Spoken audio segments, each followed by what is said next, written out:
Hi, I am Vinay Vikram and I teach maths at Vidya Mathematics. Today we will discuss the topic composition of functions. Composition of functions क्या है हम लोग देखेंगे. तो मान लेते हैं एक फंक्शन f दिया हुआ है जो कि a से b डिफाइन किया गया है और एक फंक्शन g दिया हुआ है जो कि c से d डिफाइन किया गया है. तो g और fx लिखा हुआ हम लोग देखें तो ये क्या होता है, g और fx मतलब होता है g ऑफ fx, यानी हम लोग फंक्शन g में x की जगह fx को इनपुट किए हैं. ठीक है, तो हम लोग अगर देखें तो जी ओ एफ में क्या है, पहले एफ एक्स को ऑपरेट किया जा रहा है तो एफ एक्स का जो को डोमेन होगा वो जी एक्स के डोमेन के अंदर आना चाहिए तभी वैलिड होगा. तो एफ एक्स का को डोमेन क्या है बी और जी का डोमेन क्या है सी, तो बी सी का सबसेट होना चाहिए. ठीक है, अगर हम लोग देखें तो जी ओ एफ डिफाइन कहाँ से कहाँ तक होगा, ए से लेके डी तक. ए से डी कैसे आया, पहले हम लोग एफ एक्स को ऑपरेट कर रहे हैं तो एफ एक्स में एक्स कहाँ से है, ए से है. देन हम लोग देखें तो जी को ऑपरेट करेंगे तो जी एक्स कहाँ का एलिमेंट देगा, जी एक्स देखते हैं तो जी एक्स एलिमेंट देगा डी का, क्योंकि जी एक्स सी से डी डिफाइन किया गया है. इसीलिए जो जी ओ एफ एक्स फंक्शन होगा वो ए से डी के लिए डिफाइन होगा. अब हम लोग एग्जाम्पल देखते हैं. तो मान लेते हैं एक फंक्शन दिया हुआ है f x equal to x plus two. ठीक है, ये जो फंक्शन है वो एफ आर से आर के लिए डिफाइन किया गया है. देन एक फंक्शन और दिया हुआ है g x equals to x square और जी एक्स डिफाइन किया गया है वो भी आर से आर के लिए. तो हम लोग यहाँ देखें तो दोनों का जो को डोमेन और डोमेन है वो दोनों सेम है, यानी एफ का जो को डोमेन है वो जी के बराबर है और जी का जो को डोमेन है एफ एक्स के डोमेन के बराबर है. ठीक है, तो यहाँ पर हम लोग देख सकते हैं कि जो एफ और जी एक्स और जी ओ एफ एक्स दोनों डिफाइन होगा. तो एफ जी एक्स क्या होगा, f o g x equals to होगा f of g x. F x क्या होगा, हम लोग देखें तो बस x की जगह gx रखा हुआ है तो एफ एक्स इक्वल्स टू क्या है, x प्लस टू है. तो एफ ऑफ जी एक्स क्या होगा, जी एक्स प्लस टू. ठीक है, तो हम लोग देख सकते हैं अब जी एक्स इक्वल्स टू क्या है, एक्स स्क्वायर है तो एक्स स्क्वायर प्लस टू. तो ऐसे हम लोग f of g x define कर सकते हैं. देन अगर हम लोग देखें जी ओ एफ एक्स क्या होगा, तो जी ओ एफ एक्स भी सिंपल है, g o f x equals to g of f x, bracket देंगे हम लोग है ना, इक्वल्स टू क्या होगा, हम लोग देख सकते हैं कि बस x के जगह एफ एक्स पुट किए हैं तो g x equals to x square है तो g of f x equals to क्या होगा, एफ एक्स का होल स्क्वायर, यानी it will be f x का स्क्वायर. एफ एक्स का वैल्यू कितना है, x प्लस टू है तो हम लोग लिख सकते हैं x प्लस टू का होल स्क्वायर. ठीक है, सिंपल है. हम लोग एक और एग्जांपल देखें तो मान लेते हैं एक फंक्शन एफ एक्स दिया हुआ है cos x और जी एक्स दिया हुआ है 2x. ठीक है, तो अगर हम लोग निकालना चाहें एफ ओ जी एक्स क्या होगा, तो एफ ओ जी एक्स क्या होगा, एफ ब्रैकेट जी एक्स ऐसा लिख सकते हैं. देन हम लोग देखें तो बस x की जगह जी एक्स को रख दिया गया है. ठीक है, तो हम लोग देख सकते हैं कि अगर एफ एक्स क्या है cos x है तो एफ जी एक्स क्या होगा, cos of g x, simple है. देन हम लोग देखते हैं जी एक्स कितना है 2x तो it will B cos of 2x. ठीक है, ब्रैकेट देना कंपलसरी है. देन अगर हम लोग देखें जी ओ एफ एक्स क्या होगा, तो जी ओ एफ एक्स हम लोग देखना चाहें तो जी ब्रैकेट एफ एक्स, बस हम लोग x की जगह एफ एक्स पुट करेंगे तो जी एक्स कितना है 2x तो जी एफ एक्स कितना होगा 2f(x). अब एफ एक्स कितना है वो देख लेते हैं, एफ एक्स हमारे पास कितना है cos x तो ये होगा cos नहीं 2 cos x सॉरी. ठीक है, तो इस तरह से हम लोग सारे चीज़ डिफाइन ना. हम लोग अब देखते हैं इन्वर्स ऑफ फंक्शन क्या होता है.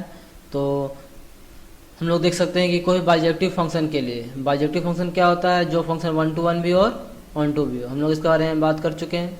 ठीक है, तो अगर फंक्शन f जो है वो x से y के लिए डिफाइन किया गया है तो हर बाइजेक्टिव फंक्शन के लिए एक g फंक्शन होगा जो कि y से x डिफाइन होगा. मतलब जो एफ एक्स का डोमेन होगा वो g का को डोमेन होगा, जो f का को डोमेन होगा g का डोमेन होगा, बस इन्वर्स होगा. तो अगर हम लोग उसका जी ओ एफ एक्स ऐसा हो कि g o f x equals to क्या होगा, आइडेंटिटी फंक्शन होगा आई एक्स जो कि बस x के इक्वल होता है. ठीक है, सिंपल है कि g o f x equals to x होना चाहिए और f o g y equal to y होना चाहिए. तो इस तरह के केस में जो जी फंक्शन होगा उसको हम लोग क्या बोलेंगे, एफ फंक्शन का इन्वर्स है. ठीक है, ये तो बस डेफिनेशन था. हम लोग एग्जांपल लेके देखते हैं ये क्या है.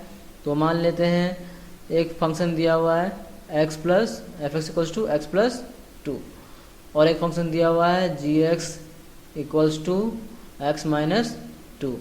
देन अगर हम लोग जी ओ एफ निकालना चाहें, जी ओ एफ एक्स निकालना चाहें तो इक्वल्स टू क्या होगा, जी ब्रैकेट एफ एक्स.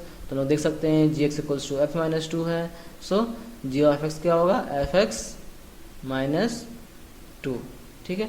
तो एफ एक्स क्या है हमारे पास, x plus two bracket minus two, तो ये लास्ट में क्या आ जाएगा एक्स, जो कि आइडेंटिटी फंक्शन है, ठीक है। सिमिलरली अगर हम लोग एफ और जी एक्स निकालना चाहें तो एफ और जी एक्स भी निकाल सकते हैं। एफ और जी एक्स इक्वल्स टू होगा एफ ब्रैकेट जी एक्स, देन एफ एक्स क्या है हमारे पास, एफ एक्स है एक्स प्लस टू, तो ये हो जाएगा जी x plus to, then ji x हमारे पास क्या है, जी एक्स क्या है एक्स माइनस टू, बस हम लोग रिप्लेस कर देंगे x minus two plus two, तो ये भी लास्ट में क्या आ जाएगा एक्स, जो कि आइडेंटिटी फंक्शन है, ठीक है। तो हम लोग देख सकते हैं कि यहाँ पर जो भी एफ एक्स और जी एक्स आया, इस तरह के केस में हम लोग g o f x equals to x आ गया, f o g x equals to भी एक्स आ गया, तो दोनों आइडेंटिटी फंक्शन के इक्वल है, ठीक है। तो इस तरह के केस में हम लोग एफ एक्स और जी एक्स को दोनों एक दूसरे का इन्वर्स बोलेंगे, ठीक है। देन हम लोग लिखते हैं क्या होगा यहाँ पर, g is said to be inverse of f function, ठीक है। इसका मतलब जी एक्स इक्वल्स टू क्या होगा, एफ इनवर्स एक्स, ये एक डिनोट करने का तरीका है, हम लोग पावर माइनस वन लिखते हैं, ठीक है। इसको ध्यान रखना है आप लोगों को, इसे हम लोग को ध्यान में रखना है, ठीक है। तो अब हम लोग इन्वर्स ऑफ फंक्शन पढ़ चुके हैं, तो वो सवाल आता है कि फंक्शन का इन्वर्स को कैसे फाइंड किया जाए, ठीक है। तो हम लोग समझते हैं, हम लोग कुछ स्टेप्स देखते हैं। To find inverse of a function, ठीक है। मान लेते हैं कोई फंक्शन एफ एक्स के लिए हम लोग बात करते हैं, ठीक है। तो इसके लिए क्या क्या स्टेप हम लोग देखते हैं। सबसे पहला स्टेप क्या है, let y equals to f x, मतलब हम लोग y equals to f x मान लेते हैं, ठीक है। देन हम लोग दूसरा स्टेप क्या आता है, express x in terms of y। इसका सिंपल मतलब ये है क्या, x को y के टर्म्स में लिखना, ठीक है। तो अगर हम लोग ऐसा करने के बाद क्या आता है, then x equals to g y आ गया, मीन्स y का एक फंक्शन आ गया। तो हम लोग देख सकते हैं कि जो जी वाई जो आएगा वो क्या आएगा, f फंक्शन का इन्वर्स आएगा, ठीक है।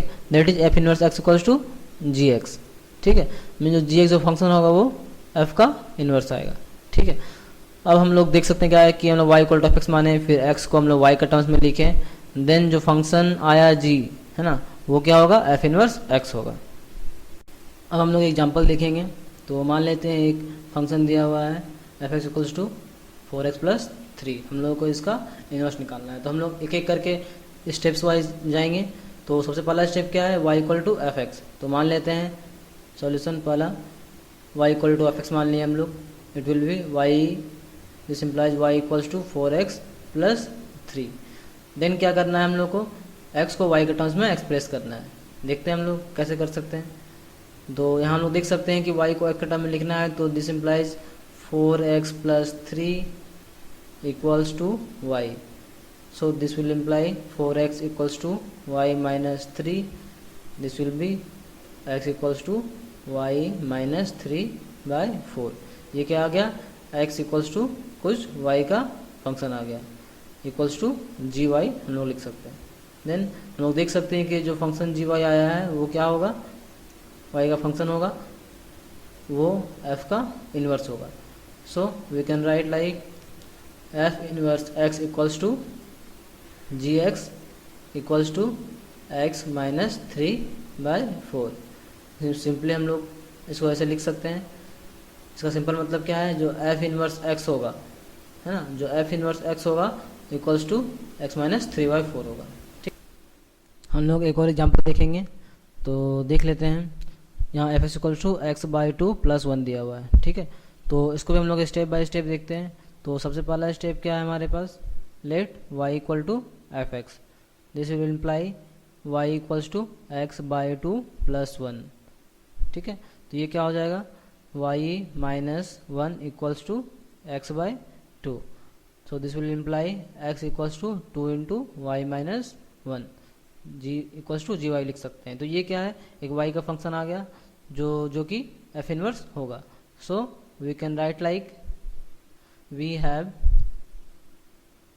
F inverse x equals to g x, है ना, लिख सकते हैं। This will imply f inverse x equals to 2 into x minus 1। ये एक सिंपल तरीका है इन्वर्स निकालने का। इस तरह से हम लोग सबका इन्वर्स निकाल सकते हैं।